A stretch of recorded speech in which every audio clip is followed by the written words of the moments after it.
Hello साथियों, स्वागत है आपके अपने YouTube channel ABR digital coaching में। तो आज हम लोग बेरोजगारी पे बात कर रहे हैं। जैसे कि कई दिन से सोशल मीडिया पे बेरोजगार पे पूरा एक आंदोलन चलाया जा रहा है। तो आप सब लोग इस आंदोलन में सहयोग करें, भाग लें और यह आंदोलन जारी रखें आगे तक। ऐसे आंदोलन यह जारी रहना चाहिए ताकि यह हमारी बातों को, जो स्टूडेंट की जो भावनाएं हैं, वह सरकार तक पहुंचनी चाहिए। ठीक है ना। स्टूडेंट के साथ, सभी विद्यार्थियों के साथ कितना खिलवाड़ किया जा रहा है, यह सब सरकार तक पहुंचनी चाहिए कि कैसे कैसे क्या हो रहा है। ठीक है ना।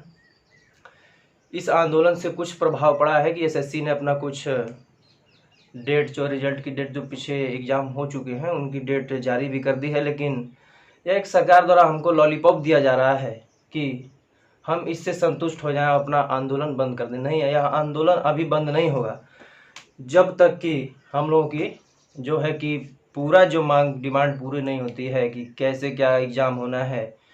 तब तक, हर डेट की जब तक एग्ज़ाम क्लियर ना हो जाती है, हमको यह आंदोलन बंद नहीं करना है। मीडिया, आजकल आप लोग मीडिया के सहारे यदि बैठेंगे, मीडिया एक बिकाऊ मीडिया हो गई है। ठीक है ना। जो सरकार कहती है वही मीडिया दिखाती है। आप बेरोजगार हैं चाहे कुछ हैं, आप पर क्या बीत रही इस समय, मीडिया कभी नहीं दिखाने वाली आपको, क्योंकि सरकार जो चाहती है वही मीडिया दिखाती है। पहले क्या होता था कि पहले न्यूज़ छपता था, उसके बाद बिकता था। आज का क्या हो गया है कि पहले न्यूज़ बिक जाता है, उसके बाद छपता है, क्योंकि उसमें क्या छापना है क्या नहीं छापना है वह मीडिया आजकल नहीं। मीडिया तो बिकाऊ हो चुकी है। जो सरकार चाहती है कि हमें न्यूज़ में क्या दिखाना है क्या नहीं दिखाना है, वह सरकार दिखाती है। ठीक है। जो लोकतंत्र का चौथा स्तंभ है मीडिया, इतना घिनौना हो चुकी है, बिक चुकी है कि कोई मुद्दा वह खुद दबा रही है। बेरोजगारी, जितने युवा हैं कितने परेशान हैं, बेरोजगार हैं। आज बेरोजगारी की बढ़ती हुई इतनी ज़्यादा हो गई कि एक चरम सीमा पर पहुंच गई है बेरोजगारी। हमको याद है कि जब मोदी जी प्रधानमंत्री बने थे तो उन्होंने कहा था कि हम हर साल 2 करोड़ वैकेंसी देंगे। युवा बहुत खुश हुए थे कि चलिए कम से कम वैकेंसी आएंगी, हमें एक रोज़गार मिलेगा।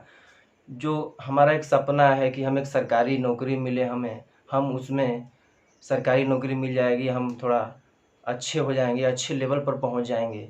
लेकिन केवल भाषण में ही था मोदी जी कि हम 2 करोड़ युवाओं को रोज़गार देंगे। आज तक क्या किया। हमको याद है वहाँ भी कि आपको भी पता होगा कि जो आई थी वैकेंसी 1 मार्च, 1 मार्च को एक वैकेंसी आई थी NTPC रेलवे में कि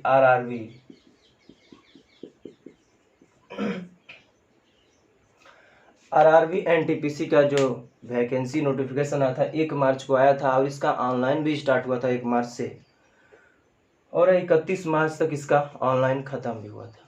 ठीक है ना। यह सरकार का मुद्दा था। उस समय युवाओं को लगा कि यह वैकेंसी आ रही है, 90,000 वैकेंसी थी इसमें टोटल। RRB NTPC में 90,000 की वैकेंसी थी।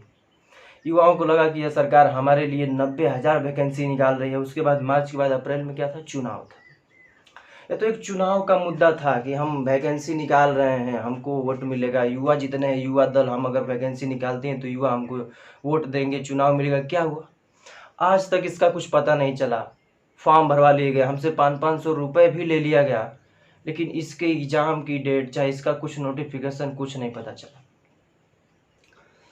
वहीं पर सोचिए, मार्च के बाद अप्रैल में चुनाव हुआ, अप्रैल में चुनाव हुआ और मई में इसका रिजल्ट भी आ गया चुनाव का।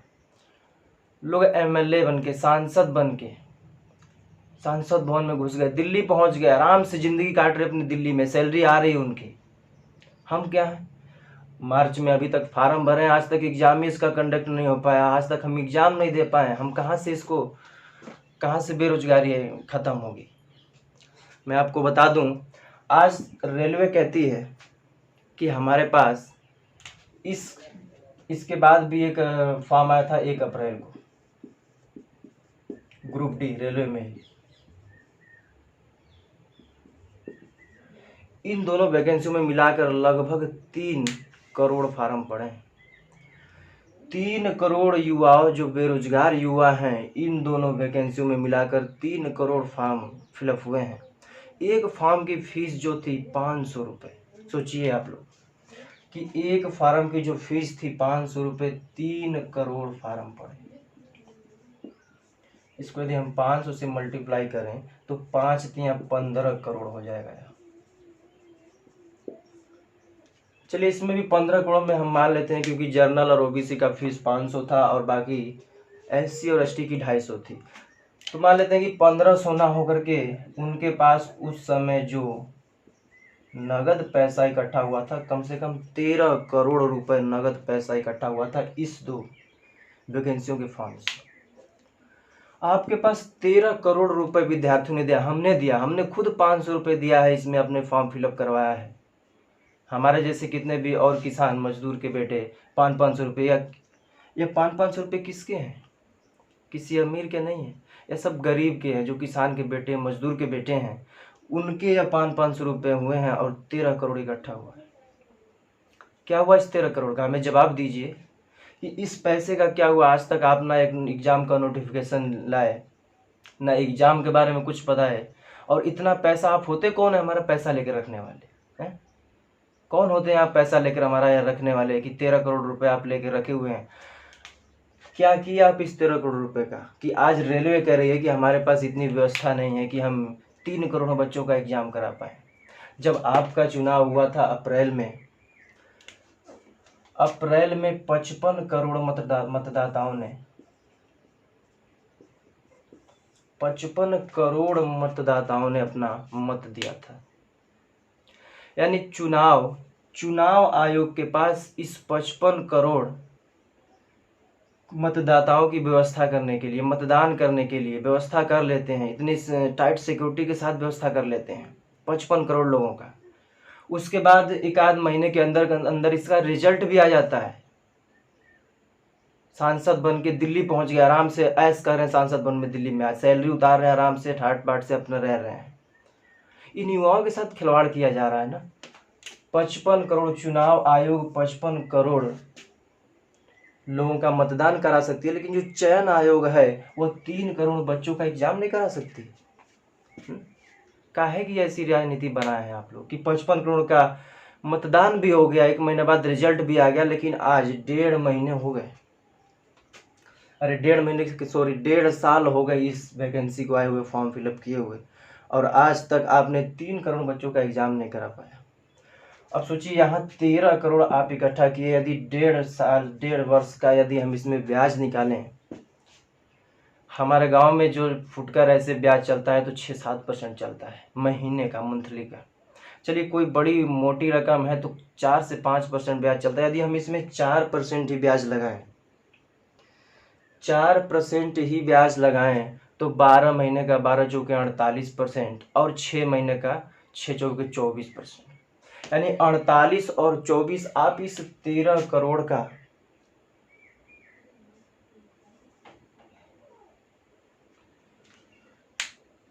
ब्याज निकाल चुके हैं इसका, यानी यह 5 या 1500 करोड़ होगा, यानी यह 1300 करोड़ 15 अरब और यह हो गया आपका 13 अरब। यह डाटा शायद आपके समझ में ना आ रहा हो, लेकिन हम मैथ के टीचर हैं, हम मैथमेटिक्स हैं, हमें यह समझ में आता है। यानी 1300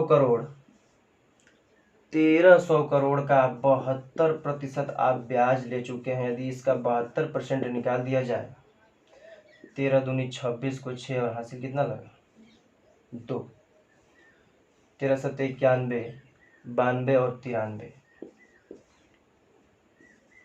यानी आप इस 13 करोड़ का ब्याज ले चुके हैं कितना 936 करोड़। 9 अरब आपके पास इसका ब्याज आप कमा चुके हैं हमारे पैसे से, गरीब के पैसे से।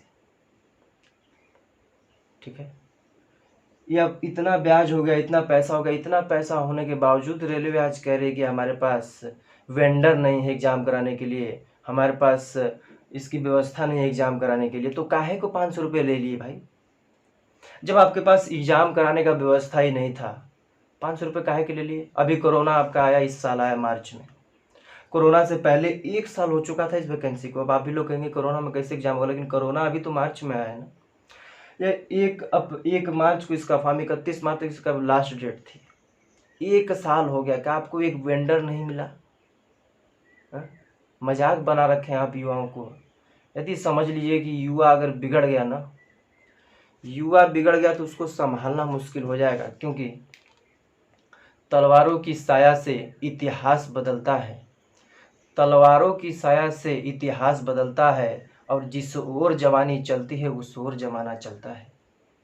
ये ध्यान दीजिएगा कि यदि इस सरकार को, यह सरकार जमीन पर पड़ी थी, निकम्मी सरकार या जमीन पर पड़ी थी, युवाओं ने सोचा कि चलिए इस सरकार को ऊपर उठाते हैं, क्या पता हमारे हित में काम करे। यदि युवा मिल करके इस सरकार को जमीन से उठाकर आसमान में पहुंचा सकते हैं, तो आसमान से उठाकर फिर दोबारा जमीन पर भी पटक सकते हैं। इस बात को मत भूलिएगा। यदि युवा अपने ऊपर उतर गए ना, तो इस सरकार को फिर से आसमान से उठाकर जमीन पर पटक देंगे और देरी नहीं लगेगी। समझ में आया ना? तो आज इस वीडियो को इतना ज़्यादा शेयर कीजिए कि यह अधिक से अधिक वीडियो लोगों के पास जाए, और सभी लोग अपने नाम के आगे लगाए कि मैं बेरोजगार हूँ। जैसे हम बेरोजगार हैं, आप भी बेरोजगार हैं, आप भी परेशान हो रहे हैं। पढ़ते पढ़ते, रिवीजन करते करते पता नहीं चलता है कितना पढ़ें यार, कितना रिवीजन करें। हमें एग्जाम की जब कुछ डेट ही नहीं पता है, कुछ क्लियर ही नहीं पता है, क्या पढ़ें क्या रिवीजन करें। अब तो ना पढ़ने का, ना लिखने का, ना रिवीजन करने का कुछ मन ही नहीं करता है। यदि आपके पास कोई लक्ष्य हो कि चलिए 1 महीने बाद, 2 महीने बाद, 4 महीने बाद यदि हमारा एग्जाम हो रहा है, तो लगता भी है कि हाँ 2 महीना रह गया, पढ़ लो, रिवीजन कर लो। अब यहाँ तो 1.5 साल हो गया, एग्जाम का कुछ पता नहीं है, कितना पढ़ें किस सिलेबस को। यह सरकार की नीति बन चुकी है, घटिया राजनीति बन चुकी है कि एक वैकेंसी सरकार निकालती है। अब देखिएगा वैकेंसी जाके 2024 तक क्लियर होगी, क्योंकि सरकार एक वैकेंसी के साथ साथ 2 बार इलेक्शन जीतना चाहती है। इस वैकेंसी को निकाल करके 2019 का इलेक्शन जीत चुकी है। आराम से सांसद भवन में पहुंच करके मजे ले रहे हैं। युवाओं के साथ क्या हो रहा है, युवा इस समय क्या कर रहे हैं, कोई मतलब नहीं है सरकार को। ठीक है, अब यह मुद्दा उठा करके ले जाया जाएगा 2024 तक, कि युवा मजबूर हो जाएगा कि हमारा इसमें फॉर्म पड़ा हुआ है, 90,000 वैकेंसी थी, यदि यह सरकार गिरी, पता नहीं दूसरी सरकार आएगी तो क्या होगा। नहीं, आपकी घटिया राजनीति बन चुकी है कि हमें ही वोट दिया जाए, हमें मतदान किया जाए, हमें सरकार बना जाए। यह किसी पार्टी के लिए हम नहीं कह रहे हैं, बीजेपी, कांग्रेस, कोई भी पार्टी हो, हमें पार्टी से नहीं लेना देना है। हमें रोजगार चाहिए। हम सवाल आपसे करेंगे जो इस समय सत्ता में है, जो सरकार बना रहे हैं इस समय। हमें जवाब चाहिए, हमें न्याय चाहिए कि हमें बेरोजगार हूँ, हमें बेरोजगार चाहिए। यहाँ पर नियम बन गया है, कोई एक वैकेंसी आए 4 से 5 साल लगते हैं उसको कंप्लीट होने में। कोई एक वैकेंसी को कम से कम 4-5 साल लग जाते हैं कंप्लीट होने में। 2016 की वैकेंसी अब जाके क्लियर हो रही है। सोचिए क्या किया जा रहा है, युवाओं के साथ एक खिलवाड़ किया जा रहा है। सरकार तो चाहती नहीं है कि हमारे देश का युवा पढ़ा लिखा बने, एक अच्छा मुकाम पे पहुंचे, क्योंकि यदि सरकार यह सोचती है कि यदि युवा पढ़ लिख गया ना, उनकी रैलियों में कौन जाएगा, क्योंकि पढ़ा लिखा आदमी कभी रैलियों में नहीं जाता है। वो क्या हो रहा है क्या नहीं हो रहा है यूट्यूब पे, ट्विटर पे कहीं देख लेगा। सरकार को ऐसे युवा अनपढ़ चाहिए जो कि उनकी रैलियों में जाएं, उनके 75 पार्टी का 75 झंडा लहराएं, ऐसे घूमते रहें। सरकार को यह चाहिए। ठीक है, तो इस घटिया राजनीति को आप बदल सकते हैं। जो सोशल मीडिया पर चल रहा है इसको आगे जारी रखिए। इस मुहिम को, यह आंदोलन रुकना नहीं चाहिए, आंदोलन आगे बढ़ना चाहिए। हम आपसे रिक्वेस्ट करते हैं कि आप लोग एक एक ट्वीट जरूर करिएगा। पीएम के पोर्टल पे, सबके पोर्टल पे एक एक ट्वीट जरूर करिएगा आप लोग। ठीक है ना, दिल्ली तक यह बात जानी चाहिए। और जो वहाँ पर बहरे हो गए, इस समय उनके कानों से सुनाई नहीं दे रहा है, उनके कानों को खोल। हम तमाम उन शिक्षकों को धन्यवाद देना चाहेंगे जो इस मुहिम को आगे बढ़ा रहे हैं, जो इस आंदोलन को शुरू करके एक अच्छे मुकाम पर पहुंचा रहे हैं। हम जैसे युवाओं को न्याय दिलाने का प्रयास कर रहे हैं, तो उनको हम तहे दिल से धन्यवाद करते हैं। और आप भी जितने युवा हैं इसको देख रहे हैं, आपका भी एक कर्तव्य बनता है कि यदि इतने शिक्षक हमारे साथ खड़े हैं तो हमको भी उनका साथ देना चाहिए, ठीक है ना। ये हमारे हक की लड़ाई है, हमको खुद लड़ना है। बिकाऊ मीडिया आपको ये लड़ाई नहीं दिखाने, बिकाऊ मीडिया तो आपको यही दिखाएगी कि आज क्या कोई बॉलीवुड स्टार को ले लेगी उसको, आज वो ऐसे हो रहा है, किसी क्रिकेटर खिलाड़ी को आज वैसे कर रहा है, चाहे इस समय अनुष्का शर्मा की और रिया चक्रवर्ती। आज रिया चक्रवर्ती यहाँ गई वहाँ गई, ऐसे की वैसे की, अरे उससे क्या मतलब है भाई हमारा, उसे क्या लेना देना है हमारा। ठीक है वो सेलिब्रिटी है, उनको दिखाइए, लेकिन जो युवाओं के हक की लड़ाई है उसको भी तो दिखाइए। अनुष्का शर्मा प्रेग्नेंट हैं, चटनी खाई हैं, छोटे विराट कोहली को चटनी खाने का वो बड़ा चटक होंगे, यह है वो है फलाना ठिकाना, ये सब मीडिया दिखा रही है इस समय। इससे क्या लेना देना है हमारा? आप युवाओं के हक की बात तो करते नहीं, जो सरकार चाहती है वही ये बिकाऊ मीडिया वही दिखा रही है।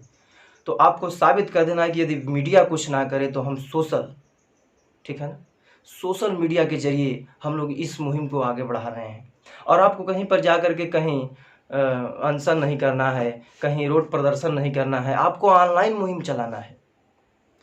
ऑनलाइन आइए, हमारे साथ जुड़िए ट्विटर पे और ट्वीट कीजिए मोदी जी के अकाउंट पे, माननीय प्रधानमंत्री जी के अकाउंट पे, सबके अकाउंट पे ट्वीट कीजिए, ताकि उनको पता चले कि आज युवा कितना भड़का हुआ है, उसको न्याय चाहिए और जो हमारी मांगे हैं वो सरकार तक पहुंच सकें, ठीक है ना।